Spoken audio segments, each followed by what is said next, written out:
POCSO చట్టం 2012 section 5(1) మరియు 6 కింద కేసు నమోదు చేసిన పోలీసులు 20 ఏళ్ళు జైలు శిక్ష పడేటటువంటి సెక్షన్లు ఇవి.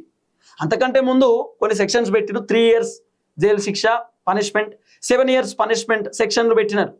ఆ అమ్మాయి సెకండ్ టైం విచారణ చేసినప్పుడు అమ్మాయిని, అంటే ఆ మైనర్ బాధితురాలని సెకండ్ టైం స్టేట్మెంట్ రికార్డ్ చేసినప్పుడు అమ్మాయి ఓపెన్గా చెప్పిందట, నన్ను ఇట్లా తీసుకుపోయి ఇబ్బంది పెట్టిండు, అన్కాన్షియస్ స్టేజ్కి వెళ్ళిపోయిన తర్వాత నన్ను రకరకాలుగా టార్చర్ పెట్టిన. పొద్దున కూడా తెల్లవారుజామున కూడా బలవంతంగా మళ్ళీ అమ్మాయి పైన అఘాయిత్యం చేసిండట. ఆ అమ్మాయి వద్దు వద్దు అని చెప్తుంటే, ఎందుకు నాకు నచ్చదు వద్దు అని చెప్తుంటే కూడా బండి సాయి భైరత్ ఆ అమ్మాయిని ఇబ్బంది పెట్టిండట.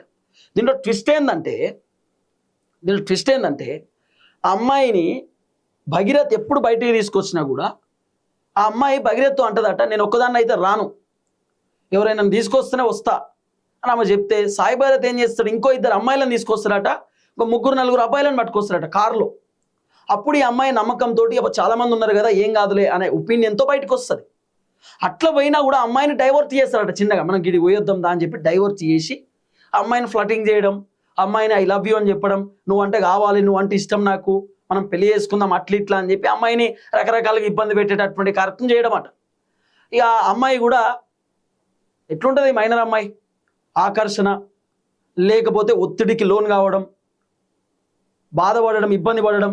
సో ఆ అమ్మాయి కూడా ఎట్లనో అట్లా ఈ అబ్బాయి పెట్టినటువంటి టార్చర్కి లొంగిపోయింది. ఆ తర్వాత అఘాయిత్యానికి పాల్పడ్డాడట. సో వాళ్ళ పేరెంట్స్ ఏమనుకున్నారు, ఈ అమ్మాయి వాళ్ళ పేరెంట్స్ అంటే సో క్లోజ్ ఫ్రెండ్స్ కావచ్చు, సో ఫ్రెండ్స్ ఉంటే తప్పేం లేదు కదా అని చెప్పి వాళ్ళ ఫ్రెండ్ లెక్కనే చూసి, అమ్మాయి ఫ్రెండ్ లెక్కనే. కానీ ఈ అబ్బాయి ఇట్లా చేస్తాడనే సంగతి అమ్మాయి కుటుంబ సభ్యులకు తెలియదు కదా. కొంతమంది so called Insta influencer, so called జర్నలిస్టులు ఏమంటున్నారు, మరి ఎందుకు తిరిగిండు వాళ్ళ పేరెంట్స్తో, మరి ఎందుకు ఫోటోలు దిగిండు అంటే ఫ్రెండ్ అని అనుకున్నారు, ఫ్రెండ్స్ అని అనుకున్నారు.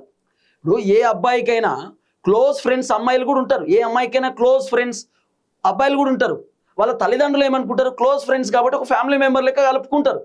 కానీ ఆ అబ్బాయి నిజంగా వాళ్ళ ఫ్రెండ్ని అమ్మాయిని ఇబ్బంది పెడుతున్న విషయం వాళ్ళకి ఎట తెలుస్తుంది, ఆ అమ్మాయి అబ్బాయిని ఇబ్బంది పెడుతున్న విషయం వాళ్ళ తల్లిదండ్రులకు ఎట తెలుస్తుంది, వాళ్ళు చెప్తే తప్ప తెలియదు కదా.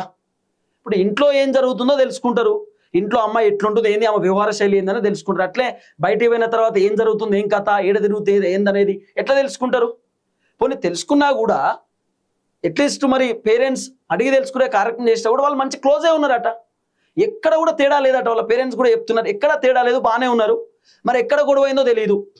గొడవ కావడానికి రీజన్ ఏంది, బండి సాయి భైరత్ ఆ అమ్మాయిని ఇబ్బంది పెట్టిన తర్వాత వాళ్ళ దోస్తులకు చెప్పుకుంటాడట, ఏమని, నేను ఆ అమ్మాయిని అట్లా చేసిన ఇట్లా చేసిన, ఆ అమ్మాయిని నేను అట్లా ఇట్లా అని చెప్పి వాళ్ళ దోస్తులకు చెప్తే, మ్యూచువల్ ఫ్రెండ్స్ ఉంటారు కదా సాయి భైరత్ వాళ్ళ దోస్తులు అమ్మాయికి చెప్పిరట.